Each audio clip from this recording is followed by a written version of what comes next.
Bismillahirrahmanirrahim. Assalamualaikum warahmatullahi wabarakatuh. Alhamdulillahi rabbil alamin. Wassalatu wassalamu ala ashrafil anbiya'i wal mursalin Sayyidina Muhammadin wa ala alihi wa ashabihi ajma'in. Faqala Allah ta'ala fi kitabihil karim ba'da a'udzu billahi minasyaitonir rajim. Ya ayyuhalladzina amanu taqullaha haqqa tuqatih wa la tamutunna illa wa antum muslimun. Amma ba'd. Jamaah sekalian rahimakumullah, setiap Jumat khatib berkewajiban mengingatkan jamaah akan wasiat taqwa.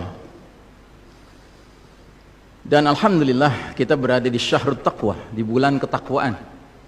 Karena bulan Ramadan ini di antara program intinya adalah as-siyam, berpuasa di siang hari, yang ketika Allah mensyariatkannya, Allah berfirman, Ya ayyuhalladzina amanu kutiba alaikumus siyam kama kutiba alal ladzina min qablikum la'allakum tattaqun. Hai orang-orang beriman, diwajibkan atas kalian as-siyam sebagaimana telah diwajibkan oleh atas orang-orang terdahulu. Semoga kalian menjadi orang-orang yang bertakwa. Jadi sasaran akhir ibadah siam ini adalah takwa. Sebenarnya sasaran akhir semua ibadah dalam Islam adalah takwa. Kemudian kalau kita lihat dalam surat Al-Anfal, Allah Ta'ala memberikan satu hadiah bagi mereka yang bertakwa. Kata Allah Ta'ala dalam ayat 29 surat Al-Anfal, Ya ayyuhalladzina amanu in tattaqullaha yaj'al lakum furqanan. Hai orang-orang beriman, jika kamu bertakwa kepada Allah, niscaya Allah hadirkan furqan di dalam diri kalian.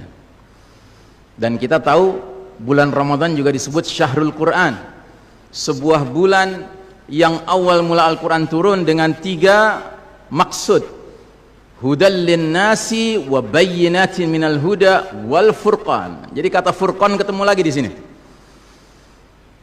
Bisa dibayangkan ketika di bulan Ramadan kita benar-benar intim dengan Al-Quran yang isinya furqan, kemudian diri kita sendiri benar-benar kita garap, kita latih untuk benar-benar mencapai makna siam yang sebenarnya, sehingga kita merasakan ketakwaan yang menghadirkan furqan dalam diri kita.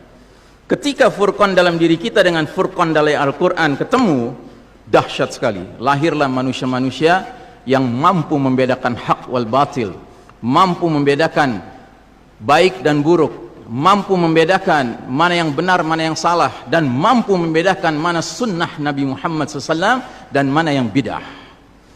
Nah, saudaraku rahimakumullah, kemudian kalau kita kaitkan dengan fitnah akhir zaman, kita tidak bisa pungkiri bahwa hari ini umat Islam sedang berada pada posisi yang tidak menentukan, tetapi ditentukan oleh pihak lain. Dan kondisi ini bukan baru berlangsung setahun, 2 tahun, 10 tahun, 20 tahun, tidak. Secara formalnya dia mulai terjadi persis 100 tahun yang lalu, tahun 1342 Hijriah. Ketika itu berlakulah sebuah sunnatullah, sunnah Allah, hukum Allah, yang disebut dengan istilah sunnatut tadawul, sunnah pergiliran. Dalam surat Ali Imran 140 Allah Ta'ala berfirman, wa tilkal ayyamu nudawiluha bainan nas. Demikianlah hari demi hari, masa kemenangan dan kekalahan, kejayaan dan keruntuhan umat kami pergilirkan di antara manusia agar mereka bisa mengambil pelajaran. Sebelum tahun 1342 Hijriah, Masya Allah, pelajarilah sejarah. Umat ini berjaya selama 1342 tahun. Umat ini berada pada posisi yang menentukan. Umat manusia lainnya mengikut kepada umat ini. Tetapi pada tahun itu, Allah Ta'ala dengan ilmu, dengan rahasia ilmunya dan hikmahnya, mentakdirkan bahwa kepemimpinan umat ini harus berakhir. Dan muncullah sejak saat itu kepemimpinan pihak lain, dan itu hak Allah untuk memilih siapapun yang dia inginkan memimpin dunia ini. Dan mulai sejak saat itu berlakulah hadis Nabi yang berbunyi, sungguh kalian umat Islam kelak nanti akan mengikuti jalan hidup, tata cara hidup umat-umat sebelum kalian, sejengkal demi sejengkal, sehasta demi sehasta, sehingga sekiranya mereka yang kalian ikuti sudah jelas-jelas masuk lubang biawak, kalian terus saja mengikuti mereka. Para sahabat bertanya-tanya, ya Rasulullah, al-Yahuda wan Nasara, apakah yang kau maksudkan itu kaum Yahudi dan Nasrani? Kata Nabi, faman, siapa lagi kalau bukan mereka? Dulu para sahabat mendengar hadis ini tercengang, heran, tidak bisa membayangkan. Tapi semenjak 100 tahun yang lalu, realitas inilah yang kita hadapi. Allah Ta'ala mencabut kepemimpinan dunia dari tangan umat Islam, Allah serahkan ke barat, ke Eropa, Amerika, yang tiada lain adalah the Judeo-Christian Society, masyarakat Yahudi Nasrani. Dan sejak saat itu berlaku lagi hadis yang lain lagi yang berbunyi, la tunqadanna ural islami urwatan urwatan fa kullu man takhadat urwatun tashabbatha an-nas billati taliha fa awwaluhunna naqdan al-hukmu wa akhiruhunna as-salah. Nabi bersabda, tali ikatan Islam ini akan terurai satu simpul demi simpul. Bila satu simpul terurai, manusia bergelayutan pada simpul berikutnya, terurai lagi, gelayutan pada simpul sisanya. Terus kata Nabi menjelaskan, simpul yang paling awal terurai apa? Urusan hukum. Sedangkan simpul yang paling akhir terurai adalah urusan salat. Sejak 100 tahun yang lalu, negeri-negeri kaum muslimin, sadar tidak sadar, sengaja tidak sengaja, direncanakan maupun tidak, pelan tapi pasti melepaskan simpul Islam ini. Dimulai dari simpul hukum. Tidak ada negeri muslim lagi yang memberlakukan hukum Islam, hukum sekuler, hukum bikinan manusia yang diberlakukan. Tidak ada negeri Islam yang memberlakukan politik Islam. Politiknya politik kedaulatan di tangan selain Allah Ta'ala, sesuatu yang nggak dikenal dalam ajaran Islam. Ekonominya ribawi, budayanya budaya hedonis, budaya asing sekali, di mana tanggal 14 Februari umat Islam ikut meramaikan Valentine's Day, tanggal 31 Desember meramaikan malam tahun baru dengan cara-cara mereka. Di bidang pendidikan kita menjadi pendidikan yang sekuler. Di bidang medis ya sudah tidak ada lagi semangat tibun nabawi, pengobatan dengan cara Nabi, tapi bangga sekali ngekor kepada medis barat. Dulu para tabib kalau berhasil menyembuhkan pasien, dia akan mengingatkan pasiennya, alhamdulillah Allah telah menyembuhkanmu. Ya, dia tidak mengatakan aku yang menyembuhkan kamu, tidak. Tapi dokter sekarang berani mengatakan, Pak maaf, hasil diagnosa jantung Bapak menunjukkan umur Bapak tinggal 3 bulan. Playing God, bermain seolah-olah Tuhan dia. Makanya sekarang banyak dokter yang ucapannya kayak sabda Nabi bagi sebagian besar orang. Nauzubillah min dzalik. Di bidang militer, nggak ada lagi negeri kaum muslimin yang militernya ruhnya ruhul jihad. Bahkan jihad itu alergi di kalangan militer. Militer yang paling alergi dengan jihad. Ini semua sudah terjadi, saudaraku rahimakumullah. Cuman yang paling memprihatinkan, rupanya Anda dan saya harus sampai menyaksikan simpul terakhir terurai, yaitu simpul salat. Dalam sejarah, sekalipun taun, wabah yang terjadi dahulu kala di dunia Islam begitu dahsyat. Anda tahu taun dulu kalau terjadi orang baru kena paginya ketularan bintil-bintil, sorenya meninggal, Pak. Kalau sekarang orang di swab positif, sekian belas hari dia isolasi mandiri, kemungkinannya 2. Kemungkinan sembuh, kemungkinan mati. Persentasenya berapa? Sembuh 80%, Pak. Mati 3%. Kecil sekali. Bukan berarti kita menganggap ringan nyawa orang, tidak. Cuman saya ingin menggambarkan betapa taun dahulu lebih dahsyat daripada yang so-called pandemi yang lebih cocok disebut plandemi ini. Direncanakan ini, Pak.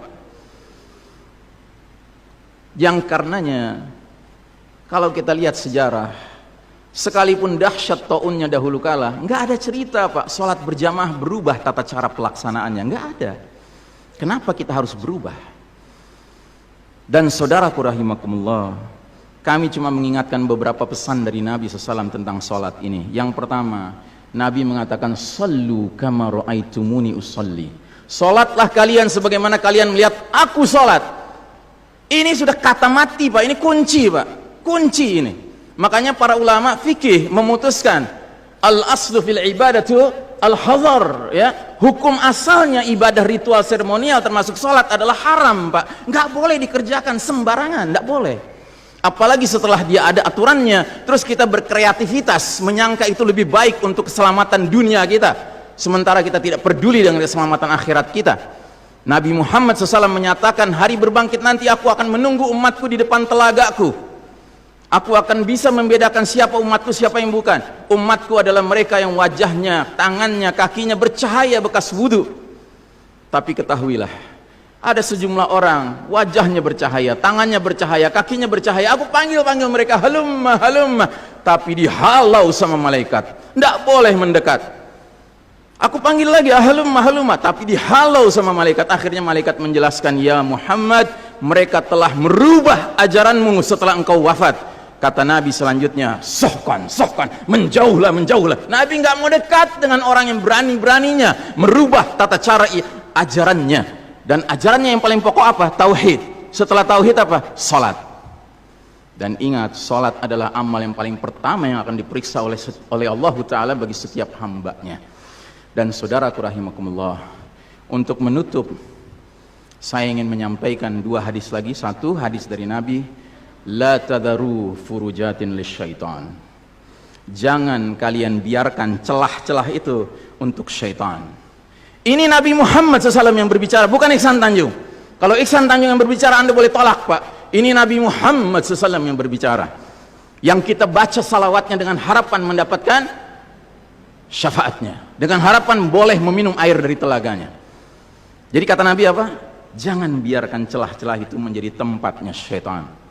Hari ini tidak sedikit masjid bahkan memuliakan syaitan, memberi tanda di mana syaitan hendaknya berada. Na'udzubillahi min dzalik. Mau jadi apa kita, Pak? Mau jadi umat seperti apa kita? Ini adalah simpul terakhir, saudaraku. Kalau sampai simpul terakhir ini kita relakan lepas, sudah tidak ada sisanya ajaran ini di muka bumi. Karenanya saudaraku rahimakumullah, bagi saya urusan sholat berjamaah dan tata caranya ini bukan urusan pilihan fikih, Pak. Ini urusannya adalah urusan dengan musuh Allah Ta'ala. Nabi Muhammad SAW ini terakhir, hadis yang terakhir, kata Nabi SAW, innal yahuda qad sami'u dinahum. Sesungguhnya Yahudi sudah bosan dengan agama mereka. Wa innahum qaumun hasadun, dan mereka adalah kaum yang sangat hasad kepada kita umat Islam, terutama dalam 3 perkara. Satu, raddis salam. Kebiasaan kita umat Islam kalau ketemu saling ngucapin assalamualaikum, dibalas waalaikumsalam. Itu Yahudi nggak senang, Pak. Yahudi tidak senang melihat umat Islam berukhwah Islamiyah. Yahudi nggak senang umat Islam kalau ketemu saling bersedekah dengan senyum, makanya dibikin aturan begini, nggak kelihatan senyum kita. Yahudi nggak senang kita ketemu, kata Nabi, jabat tangan, rontok dosa-dosa. Maunya mereka begini saja jabatan tangannya. Dari mana ini semua?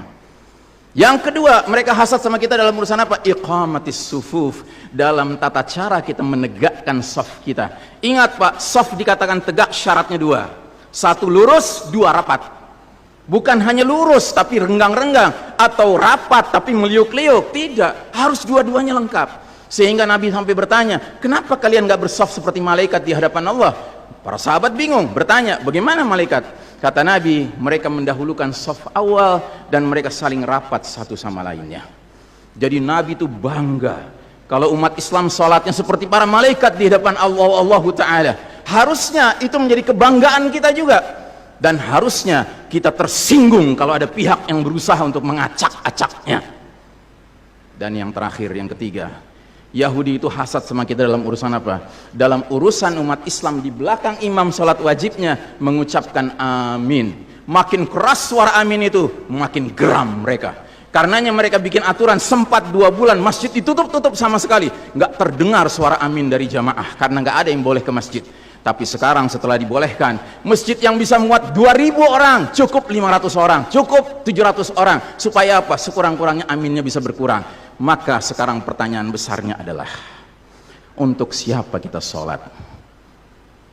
Liman nusalli? Lillahi awlihaula, atau untuk mereka? Inna salati wa nusuki wa mahyaya wa mamati lillahi rabbil alamin. Mudah-mudahan apa yang saya sampaikan tidak membuat bapak dan ibu makan nggak kenyang, tidur nggak nyenyak, tetapi semakin sadar betapa kita sedang hidup di era penuh fitnah di akhir zaman, dan musuh-musuh Allah sedemikian sistematis, sedemikian terencananya membuat kita sadar tidak sadar meninggalkan din kita. Yang paling mengerikan kalau sampai sudah nggak ada perasaan lagi risau dengan ini semua. Karena apa? Nabi bersabda, siapa lihat kemungkaran ubah dengan tangan, nggak bisa dengan lisan, nggak bisa dalam hati. Dalam hati itu maknanya apa? Ingkari itu sebagai kebenaran, itu mungkar. Dan itu kata Nabi selemah-lemahnya iman. Sehingga di hadis yang lain kata Nabi, kalau mengingkari saja sudah nggak ada iman sama sekali. Nah, yang kita khawatir kalau kita ternyata ridho saja dengan aturan sholat WHO ini, Pak. Padahal harusnya kita sholat dengan cara Nabi Muhammad SAW, bukan caranya Tedros atau Bill Gates, tidak. Nabi Muhammad SAW adalah contoh teladan kita. Mohon maaf kepada pengurus masjid, saya tidak memenuhi janji 15 menit, tetapi lebih sedikit. Ya, tetapi kepada jamaah, inilah nasihat dari hati yang paling dalam kepada saudara-saudara yang saya cintai karena Allah, yang kita sama-sama bersalawat, kita sama-sama mengharapkan air dari telaga Nabi, tapi boleh jadi nggak semua kita ngerti apa yang harus kita lakukan agar air telaga itu dapat jaminan kita boleh meminumnya. Innallaha wa malaikatahu yusholluna 'alan nabi wa sallallahu ala nabiyyi Muhammadin wa ala alihi wa sahbihi wasallim tasliman walhamdulillahirabbil alamin. Uhibbukum fillah. Ramadan mubarak. Wassalamu alaikum warahmatullahi wabarakatuh.